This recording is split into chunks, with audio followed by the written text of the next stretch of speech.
자, 4강 들어가도록 하죠. 자, 총론의 마지막입니다. 여기는 이제 출제 빈도가 그렇게 높지는 않아요. 근데 부동산의 본질, 속성이거든요. 자, 부동산의 본질, 속성이라고 합니다. 자, 존재 가치예요.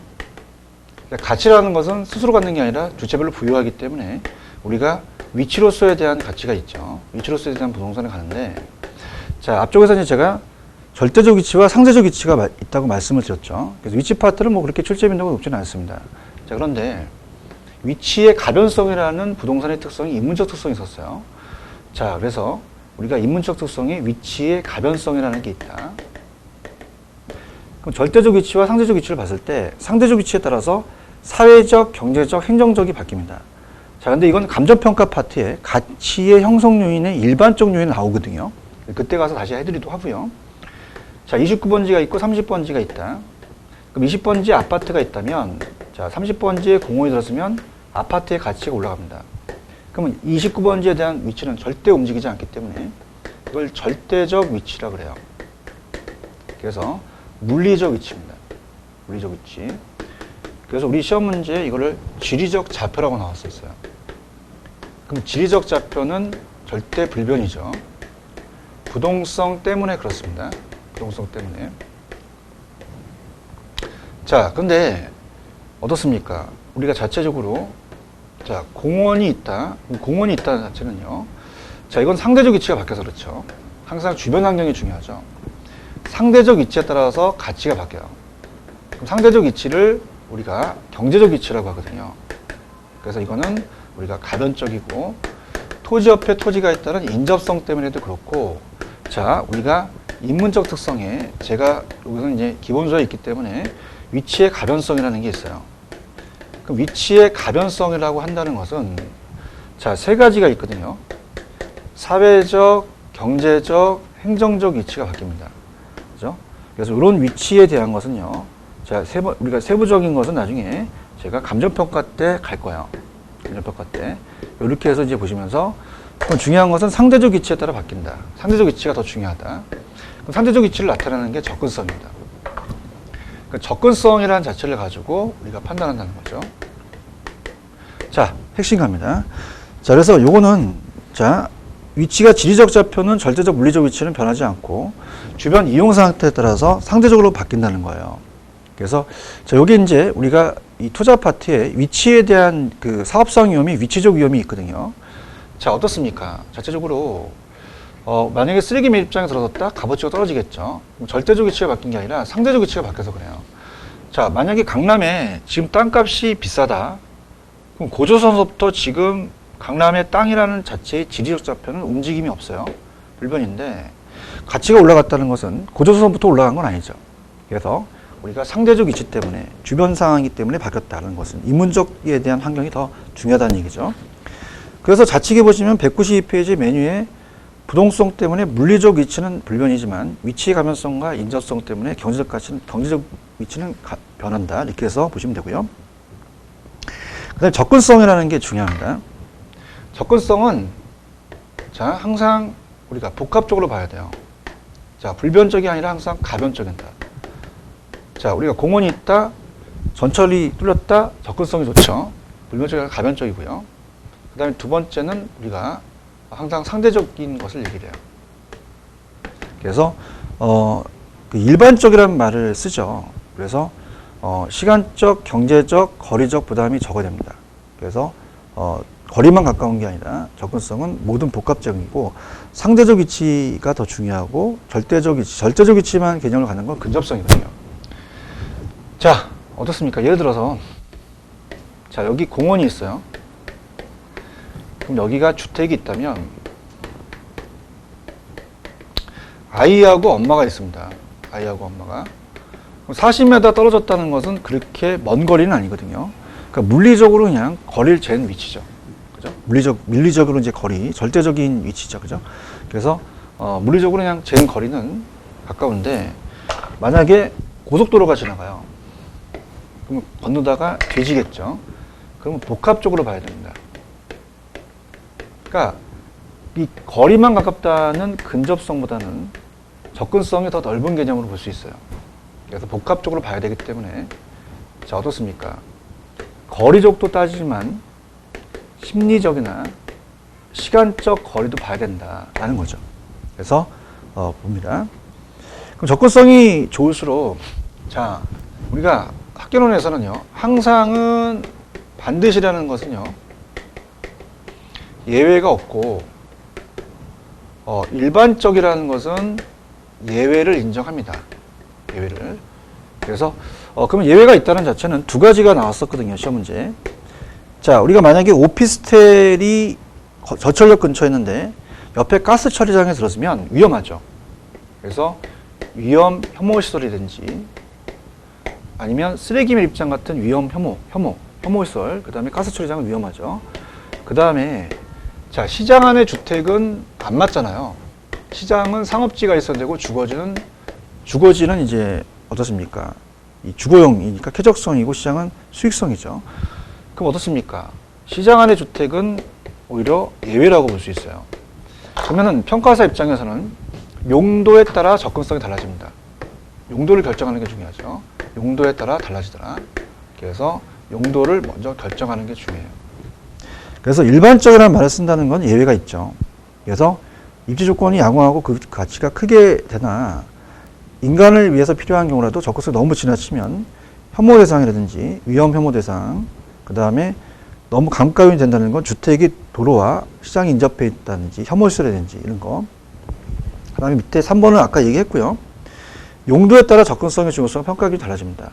그래서 자 소매상점은 어떻게 돼요? 우리가 편의품점 같은 건 뭐 껌 하나 판다고 해서 돈을 못 벌잖아요. 그럼 전문품은 우리가 어떻습니까? 자체적으로 멀리 떨어져도 가거든요. 그래서 접근성이 중요시되지 않는데 소매상점은 접근성이 중요하죠. 그래서 그렇게 해서 염두에 보시면 됩니다. 이 소매상점이라는 게 이제 편의품점을 얘기를 해요. 그래서 우리가 연결시켜서 그렇게 보시면 되고요. 근데 위치보다는 그래도 공간이라는 게 좀 잘 떴어요. 그래서 공간도 마찬가지로 자 우리가 뭐 물에 관한 권리 같은 유역주의와 선형주의 같은 거는 제가 예상 문제집 가서 해드릴게요. 지금 하는 건 실전입니다. 그래서 이제 실전이기 때문에 기출 문제를 어떻게 접하고 우리가 어떻게 이제 또 시험에 나오는지 자체에 대한 것을 공간으로서에 대한 같이 들어가도록 하죠. 공간입니다. 자, 공간이라고 하는 것은요. 공간은 영속성과도 관련돼요. 토지가 소멸되면은요. 공간이 생기지 않기 때문에 영속성 때문에 공간이 만들어지는 거죠.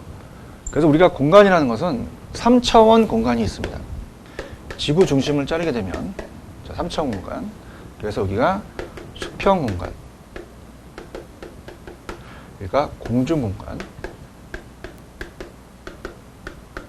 여기가 지하 공간이 되죠. 그래서 지중 공간이라고 얘기하거든요. 그래서 합쳐서 3차원 공간이다. 그래서 입체 공간이라고 얘기를 합니다. 자, 그렇다면은 이 공간적인 개념 영속성과도 관련이 되고 3차원 공간이고 입체 공간이고요. 넘기시면 복합 개념이라는 게 나와요.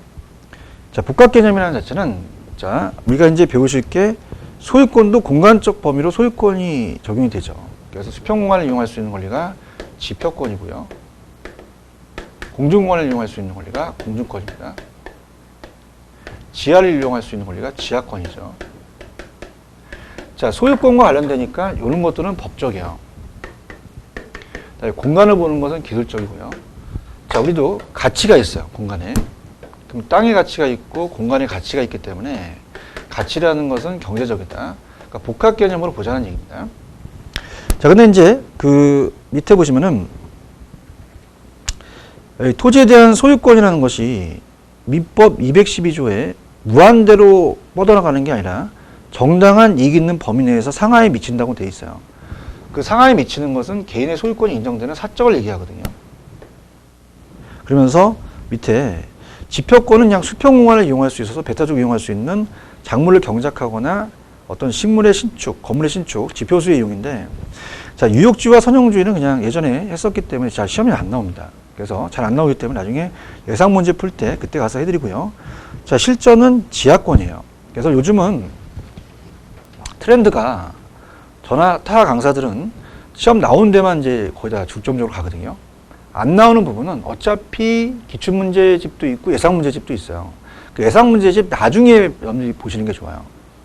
잘 출제되지 않는 부분을 지금서부터 깊게 한다면 머리가 복잡해집니다. 우리가 출제되는 부분도 많기 때문에 제가 하라는 것만 하시기 바랍니다. 자, 지하권입니다. 자, 지하권은 지하 공간을 이용할 수 있는 권리예요. 그래서 우리가 이 지하권 내용 속에는 어때요? 지하 개념 그 자체 강물, 석탄, 가스 석유를 채굴할 수 있는 권리와 지하실, 지하도 같은 구조물을 관리 유지할 수 있는 권리가 있는데 나라마다 다 틀립니다. 그래서 이제 범위에 대한 한계심도도 있는데 우리가 일단은 시험에 나올 수 있는 부분만 간다면 자, 우리가 개인이 터치할 수 있는 건 사적 지하권이에요. 사적 지하권. 그래서 지하수는 이용할 수가 있습니다. 근데 공적 지하권은 개인이 소유권을 인정하지 않죠. 그래서 우리가 기본서에 배웠지만 미채굴된 강물이에요.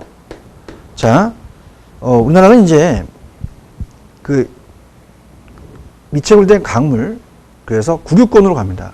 미채굴된 강업권에 대해서는 석탄 소유가스는 개인의 소유권을 인정하지 않아요. 자, 그래서 밑에 가시면은 어떻습니까? 자, 밑에 내용이 있죠. 그래서 우리나라는 강업권에 개체가 되는 강물에 대해서는 소유권을 인정하지 못합니다. 지하수는 그 내용이 포함이 돼요. 자, 그렇게 여러분들이 보시고요. 지하물을 사용할 수 있는 뭐 권리라는 것을 그냥 한번 우리가 보시기 바랍니다. 자, 그래서 이제 지하철 건설 공익사업이라도 토지의 지하를 사실상 영구적으로 사용하는 경우 공익사업자는 토지 소유자의 토지의 이용에 저해되는 정도에 따라 보상을 해야 되거든요. 자, 이거는 이제 연결되니까 한번 가볼게요. 자, 우리가 아직까지 안 떴으나 한계 심도라는 게 있거든요. 자, 이건 안 떴다는 걸 얘기했습니다. 한계 심도가 40m까지 구정을 하고 있어요. 40m 이내와 아래라는 게 다르죠. 이내는 보상을 해줘야 되고요. 아래는 보상할 필요가 없어요.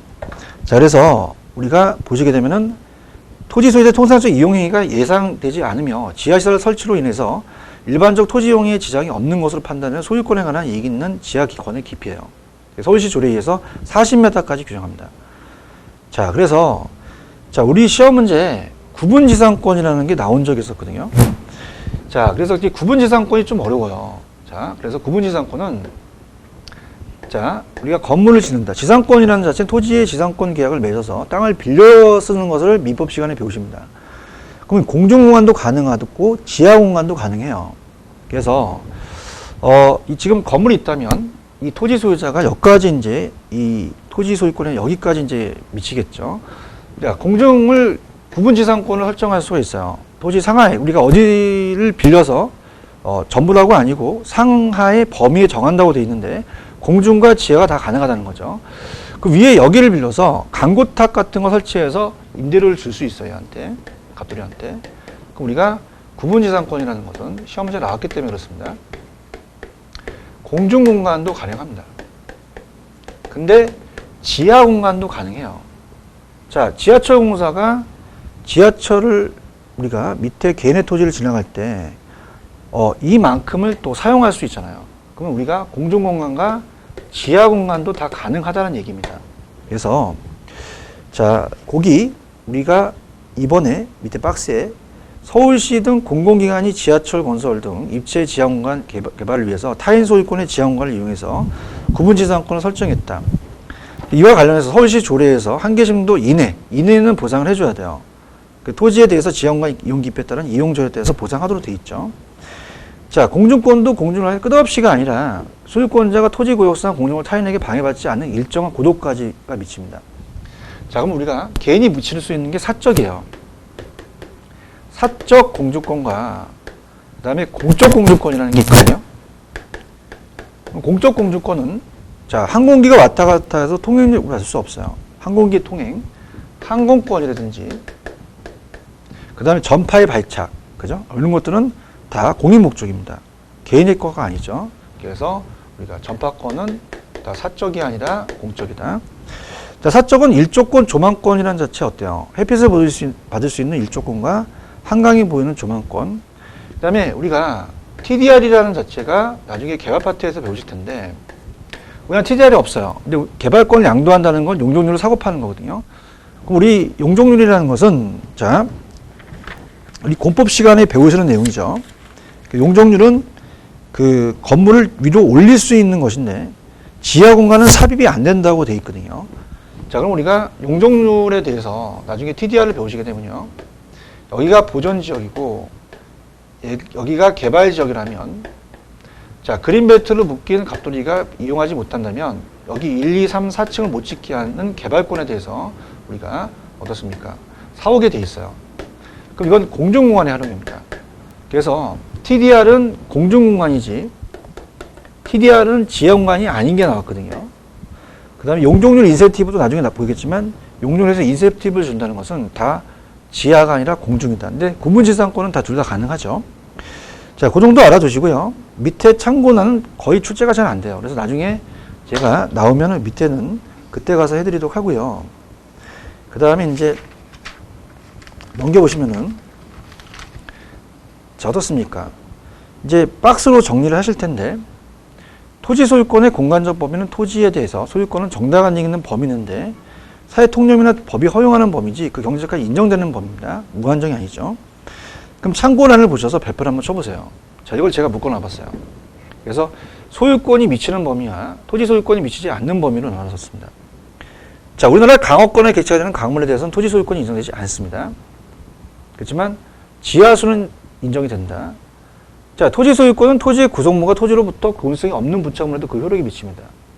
자, 소유권이 미치지 않는 범위는 독립성이 있는 건물 같은 거는 토지 소유권이 미치지 못하죠.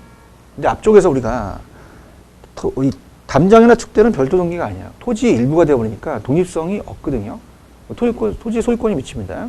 그래서 사적은 일조권, 조망권, 용률, TDR은 다 사적 공조권에 들어가요. 근데 항구권, 접하권은 공적이다. 지하수는 사적 지하권입니다. 근데 공적 지하권은 미치불대 강물. 한 개심도 이내는 보상하지만 아래는 보상하지 않는다. 그렇게 정리해 두시면 되고요. 자, 활동에는 그렇게 문제가 비중이 높지는 않아요. 간단히만 볼 텐데요. 자, 부동산의 연구 대상은 활동과 현상이 있습니다. 활동은 인간이 주체고 부동산을 대상으로 하는 관리적 측면 여러 가지 행위, 부동산 활동을 능률화시키는 게 부동산 연구 목적이죠. 그래서 넘기시면은 현상이라는 자체가 있어요. 현상은 그 자체로부터 파생된 여러 가지 재반 현상. 그죠? 그래서 어떻습니까? 이 현상은 좀 정적이지만 활동은 좀 동적이다.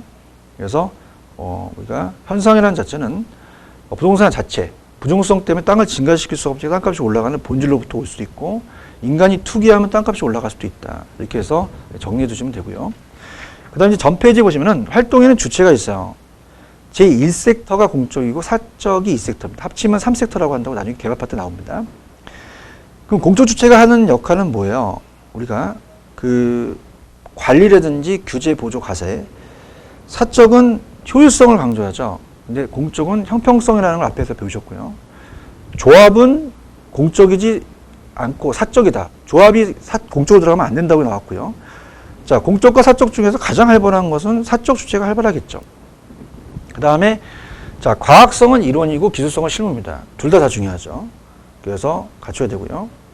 그 다음에 고용윤리와 조직윤리를 좀 묶어보시면은, 자, 조직 내부 조직원과의 관계는 제가 고용윤리라고 했어요. 업자와 조공간. 근데 조직 외부, 조직과 조직 간의 관계는 우리가 이거는 조직 외부다. 그래서 조직 내에서 조직원 간에 대한 그 관계가 조직윤리라고 해서 나왔거든요. 조직원과는 그 조직 내부의 조직원과의 관계는 고용윤리다. 그렇게 보시고, 자, 업자는 여기서 업자는 자기와 동업하는 사람이 아니라 다른 공인 중개사 업자를 얘기합니다. 그래서 어떤 다른 공인중개업자한테 여러 가지 그 피해를 주면 안 되죠.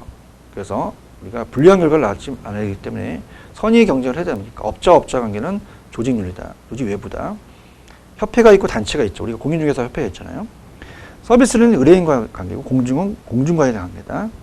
자, 정보활동은 부동성이라는 거, 임장활동, 부동성 기억하시잖아요. 그래서 우리가 구체적으로는 개별성으로 들어가긴 하지만 정보활동은 부동성과 임장활동 때문이라는 것은 이제 부동성 때문이라는 게 시험에 나옵니다. 그 다음에 임장 활동을 해야 되는 건 또 대물 활동입니다. 물건을 봐야 되니까. 그래서 그렇게 해서 나중에 기출문제 확인할 거고요. 자, 넘기시면은 부동산학의 일반 원칙이 능률성, 안정성, 경제성, 공정성도 있어요. 우리가 공정해야 되니까 사회성, 공정성 강조해서. 그러니까 능률성이라는 자체가 시험 문제에 두 번째 보시면 내가 소유 활동을 하게 되면 내가 강남역에 땅을 샀다. 그럼 상가 건물을 지어야 되니까 채이용이죠. 소유는 채유, 유가 들어가고 내가 이걸 처분해. 중개 활동을 해. 그러면 중개업 수수료가 법적으로 정해져야지만 거래 질서가 확립되죠. 거래는 거래다. 그러면 이 두 가지 원리를 원칙을 능률화시키는 게 부동산 활동을 능률화시키는 게 원고 목적이기 때문에 가장 중요한 원칙이다. 그래서 이거는 안정성이 아니라 능률성에 들어간다고 나왔었어요. 체크하시고요. 안정성은 거래사고를 좀 지켜야 되는, 안정성이 강력하게 이제 이식되는 거죠. 법경기로 보는데, 자, 능률성을 너무 많이 따졌어. 이거 급매물인데 빨리 샀어. 그죠? 그럼 어떻습니까? 여러 가지 사고가 발생하니까 안정성은 져야 되고, 근데 너무 따지다 보니까 뭐 급매를 갖다가 한 달 동안에 계속 그 권리 분석을 한 거예요. 안정성을 위해서. 팔렸어. 서로 상호 견제 관계가 있다는 거죠. 경제성은 그냥 최소의 비용으로 최대 효과를 얻어서 합리적인 선택의 원칙이다. 한번 나온 적이 있었는데 참고하시기 바랍니다. 자, 그렇다면은 한국표준산업분류상의 부동산업이라는 자체가 좀 출제가 많이 돼요. 그래서 우리가 대분류가 있고 중분류는 제가 임대업, 공급업, 서비스업. 그래서 임공서. 그 다음에 소분류는 어떻습니까? 자, 임대업, 공급업 또 임대업과 개발공급업으로 나누겠죠. 그래서 우리가 임개공, 그 다음에 관련 서비스는 관리업, 중개업, 평가. 그래서 간중평 이렇게 요시를 했죠. 그래서 인공서는 중분류고 임개공, 간중평은 소분류다. 그 다음에 이제 우리나라의 공인 자격증은 주택관리사라든지 감정평가사, 종기회사가 있기 때문에 세 가지가 공인 자격증이에요. 그럼 또 부동산 임대업은 주거, 비주거, 기타가 있겠고요. 부동산 개발 및 공급도 주거, 비주거, 기타가 있는데 관리는 뭐 주거용과 비주거용과 기타가 빠진다는 자체는 그냥 참고적으로 보시고요. 자, 부동산 중개 및 감정평가업은 자문의 중개업과 같이 들어갑니다. 평가업이 따로 들어간다는 거 세부적으로 보시면 됩니다. 투자업, 금융업, 컨설팅업 아직까지는 표준산업 분류상에 들어가지 않기 때문에 자, 한국 표준산업 분류에 따른 분류를 제가 어떻게 암기하시라냐면 아마 편법이 기억나실 거예요. 그래서 제가 이렇게 했습니다. 간중에게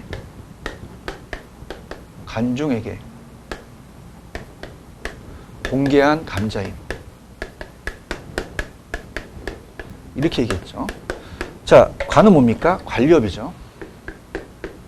중은 중개업, 그 다음에 자, 공은 공급업, 걔는 개발업, 자, 감은 감정평가업. 그래서 감정평가업이라고 되어 있죠. 감정평가업. 자문업, 임대업이 되거든요. 그래서 제가 이제 이 여러 가지 감자를 이제 새로 심었는데 아주 특이한 감자야.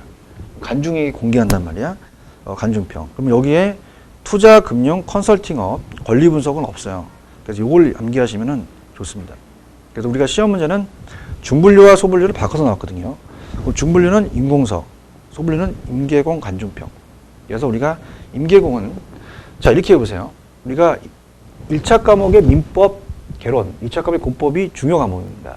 그래서 우리가 임대업이니까 그냥 민계공, 간중평. 민계공은 간중평을 잘 받아야 되죠. 왜? 중요 과목이니까. 그래서 그렇게 암기하시면 돼요. 자, 이런 식으로 우리가 체크하시면 됩니다. 자, 그 다음에 총론 파트는 그 정도만 하시면 될 것 같아요. 그래서 다시 정리한다면 부동산학의 정의는 그게 출제 빈도가 높지 않습니다. 그래서 부동산의 개념에서 잡고요. 토지의 용어, 특성, 요 세 가지가 시험에 나와요. 그죠? 그래서 세 문제 정도나 네 문제 정도가 유력하다. 자, 그렇게 보시면 되고요. 그 다음에 이제 우리가 제5강으로 갈게요. 제5강으로 가기 전에 자, 지금 제4강에서 우리가 먼저 그 수요 공급에 대한 개념부터 한번 잡겠습니다. 자, 수요라는 자체는 앞쪽에서 우리가 다 배웠기 때문에 정리를 해보면요. 디맨드라고 공급은 서프라이라고 얘기를 해요. 수요든 공급이든 항상 유리한 개념입니다. 갑순이가 사과를 100개 먹는다?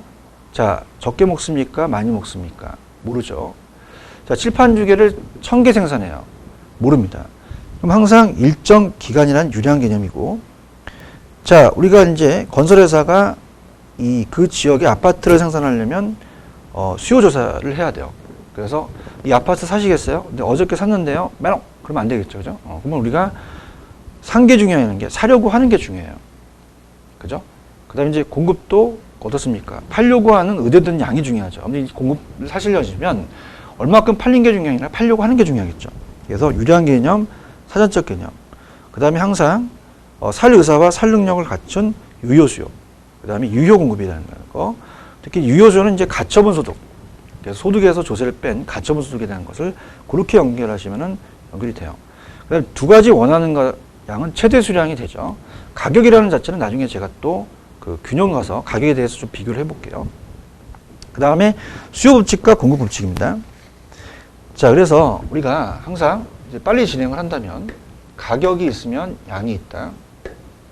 그럼 수요 법칙이라는 것은 자, 수요 법칙이라는 것은 자, 가격이 오르면 자, 우리가 가격이 떨어져야 수요량을 늘리죠. 그래서 가격과 양이 자, 가격이 떨어지면 양이 늘어나기 때문에 반비례입니다. 그래서 반비례다. 그 다음에 이 수요곡선 디맨드에 대한 곡선이 우하향한다는 거죠. 우측으로 내려간다. 형태다. 이렇게 잡으셔야 돼요. 그래서 마이너스 역의 부호를 쓰거든요. 반대에. 근데 공급은 그렇지 않아요. 가격과 양이 있으면은 자, 가격과 양이 있으면은 어떻습니까? 자체적으로 공급 곡선이 우상향합니다. 그러면 가격이 상승하면 양이 늘어나거든요. 자, 그래서 우리가 이는 가격과 양이 비례관계다. 자, 가격과 공급량이 비례관계다. 그래서 정의 관계고 플러스다. 정. 부호를 가져야 됩니다. 그러면서 우상향하는 곡선이 되더라. 이렇게 잡으시면 되겠죠. 자, 그래서 이제 거기 보시면 이제 어떻습니까? 수요 법칙과 공급 법칙이라는 게 나오잖아요. 그래서 오른쪽에 제가 얘기를 했죠. 자, 그래서 어떻습니까? 자체적으로 이제 그 가격이 독립 변수면 양이 종속 변수에 영향을 준다. 그래서 그렇게 해서 마무리 하시면 되고요. 그 다음에 우리가 수요 법칙이 성립하는 가격 효과가 우하향한 이유가 소득 효과와 대체 효과가 있어요. 근데 소득 효과와 대체 효과를 바꿔낼 수가 있거든요. 그럼 우리가 소득이라는 건 실질 소득의 변화가 들어가야 되고 대체 효과라는 것은 두 개 재화가 나와줘야 돼요. 그러니까 예를 들어서 A 부동산 가격이 상승하면 소비자의 실질 소득이 감소해서 A 부동산의 수요량이 감소됐더라. 그럼 어떻습니까? 자, 이거는 무슨 효과냐? 이거 소득 효과예요. 근데 대체라는 가격에 비해서 상대적으로 비싸졌기 때문에 대체 효과가 나타났다. 대체 부동산 수요가 이동함으로써 그 부동산 수요량이 감소했다는 건 대체 효과죠. 바꿔낼 수 있다는 얘기죠. 그 정도만 보시면 됩니다. 그래서 소득 효과와 대체 효과는 그걸 바꿀 수 있다는 자체만 우리가 좀 주의 있게 보시면 돼요. 그래서 소득의 변화가 나오면 소득 효과, 그다음에 두 가지 재화가 나오면 대체 효과 이렇게 해서 둘 다 어떻게 돼요? 똑같은 거는 그 가격이 상승하면 그 수요는 줄어들더라라는 가격 효과다. 수요 법칙을 설명한 것이다. 그렇게만 가져가시면 됩니다. 자, 그 다음에 이제 오른쪽에 이제 수요 곡선과 공급 곡선 얘기했죠. 그래서 우리가 우하향하는 수요 곡선은 수요에 대한 수요의 가격에 대한 그 수요의 감소함수고 가격에 대한 공급의 증가함수다. 이건 나중에 이제 함수 관계 할 때 제가 플러스 마이너스를 연결시켜서 가도록 할게요. 자, 그렇다면은 자, 우리가 그거를 이제 여러분들이 설명하게 되면은 조금 어렵기 때문에 자, 뭘 여러분들이 이제 말씀을 드리냐면 자, 이 수요 곡선은 가격에 대한 수요의 감소함수입니다. 수요의 감소함수고, 자, 얘는 가격에 대한 공급의 증가함수라고 되어 있죠. 자, 이건 뭐냐면, 자, 일단은 여러분들 거기 나와 있는 거기 위에 협의의 수요함수와 협의에 대한 그 공급함수는 자, 일단은 그렇게 볼게요. 자, 우리가 거기에 보시면요. 자, 문제가 나와 있는 문제 중에서 지금 그 협의의 수요함수와 협의의 공급함수에서 자, 중간에 얘는 QD라고 해요. 디맨드가 벌써 나오거든요. 그럼 얘는 200 마이너스 8P라고 되어 있어요. 그럼 이 부호가 반대입니다. 자, 그럼 이거는 가격에 대한 수요가 감소함수라고 봐야 돼요. 자, 가격이 상승하면 양을 줄이겠죠. 근데 얘는 어떻습니까? 가격이 공급의 증가함수라는 것은, 자, Q가 있습니다. 그럼 50을 넣고 플러스 25P가 되죠. 자, 그러면 여러분 생각하실 때, 자, 얘와 얘는 플러스니까 같이 증가한다는 얘기입니다. 그럼 얘는 플러스가 나오고 얘는 마이너스가 나온다는 얘기예요. 가격 앞에. 그래서 그렇게 해서 반대고 같다. 이렇게 보시면 됩니다. 그래서 항상 이걸 갖게 하면 P가 어떻습니까? 우리가 항상 모여주니까 P는 모은다고 하거든요. 그 다음에 이제 거기 보시면은 거기에 203페이지 보시면은 거기에 일반적으로 시장 수요 함수는 개별 수요 함수를 수평적으로 합쳤다라고 있어요. 자, 거기만 하고 이제 제가 5강에서는 그 수요량의 변화와 수요의 변화로 가서 우리가 이제 내용을 이제 다시 볼 텐데요. 자, 가볼게요. 자, 지금 이제 그 박스는 아직 보지 마세요. 제가 요거는 나중에 이제 기출 문제를 풀 때 그때 가서 그거와 관련되는 문제를 같이 할 때가 좋습니다. 지금은 더 머리가 아플 수 있어요. 그래서 원리를 제가 적어놨기 때문에. 자, 그러면 일반적으로 시장 수요는 개별 수요 함수보다 수평적 합이라는 것만 좀 가져가시는데, 자, 하나하나 개별 수요가 있습니다. 자, 개별 수요를 봤을 때요. 만약에 칠판 두 개가 1,500원에서 1,000원 떨어지게 되면, 야, 너 몇 개 살 거니? 2개야. 너는 3개야. 그럼 합치면 5개가 되거든요. 그럼 시장은 더 많이 반응을 해서 시장 수요는 더 늘어났다라는 표현이에요. 자, 그래프를 그린다면 가격과 양이 있습니다. 자, 가격과 양이 있으면은 가격과 양이 있다 라고 한다면은요. 자, 수요 곡선을 이제 그려봐요. 이렇게. 자, 그러면 탄력성이라는 것은 항상 자극에 대한 반응이거든요. 자극은 같은데 반응이 다를 수 있습니다. 그럼 만약에 가격이 1,500원에서 1,000원으로 떨어진다고 한다면 양을 늘리는 게 얘는 2개, 얘는 3개라는 거죠. 그럼 5개라는 얘기죠. 그러면 탄력성은 항상 자극에 대한 반응이기 때문에 가격에 대한 것은 동일합니다. 동일한 가격 수준에서 개별 수요량을 합치는 거죠. 그럼 이건 이렇게 합치니까 수직적 한계가 아니라 수평적 한계가 됩니다. 그래서 더 반응을 하니까 탄력적이다. 수평적이라는 게 중요해요. 그럼 공급도 마찬가지예요. 공급도 개별 공급을 합쳐요. 저 칠판 주개를 만드는 갑이라는 기업과 을이라는 기업을 합치면 시장 공급이 되거든요. 자, 그럼 어떻습니까? 이것도 우리가 가격은 똑같이 증가하는데 수요 공급량의 변화가 다르다는 얘기죠. 공급량의 변화가. 우리가 수요 곡선은 이렇게 공급곡선 우상향하잖아요. 그럼 탄력성이 다르겠죠. 자, 그러면서 어때요? 자극에 대한 반응이 틀리다는 거죠. 자극은 같은데 반응이 틀립니다. 자, 그래서 가격이 상승하는 것은 똑같은 가격 수준에서 자극에서 동일한 가격 수준에서 양이 다른 겁니다. 공급량 하나하나 2개를 늘리고 3개를 늘렸다. 그럼 합치면은 5개가 되겠죠. 이것도 수평적이고 더 탄력적이더라. 두 가지 어떤 게 핵심 포인트겠어요? 탄력적이라는 게 포인트지만 수평적이 나왔고, 잠시 여러분들 우리가 110 우리가 연구해서 탄력성이라는 걸 미리 예습을 한다면 페이지에 가시면은 어디에 있냐면 교재 우리 그 210페이지로 한번 가볼게요. 210페이지 가셔서 미리 본다면 가격 탄력성의 결정 요인이 수요와 공급이 있는데, 수요에서 맨 마지막 9번을 보시면은 시장은 개별 합성은 수평적 하겠고 개별보다 더 탄력적이죠. 더 우측으로 갔고요. 공급도 시장 공급은 개별보다 수평적, 더 우측으로 더 탄력적이다. 이 두 가지를 잡으세요. 그렇게 여러분들이 보시면 됩니다. 자, 이렇게 해서 우리가 이렇게 제4강까지 했고요. 자, 다음 페이지에 204페이지서부터는 제5강서부터 들어가도록 하겠습니다. 자, 좀 쉬었다 가시죠.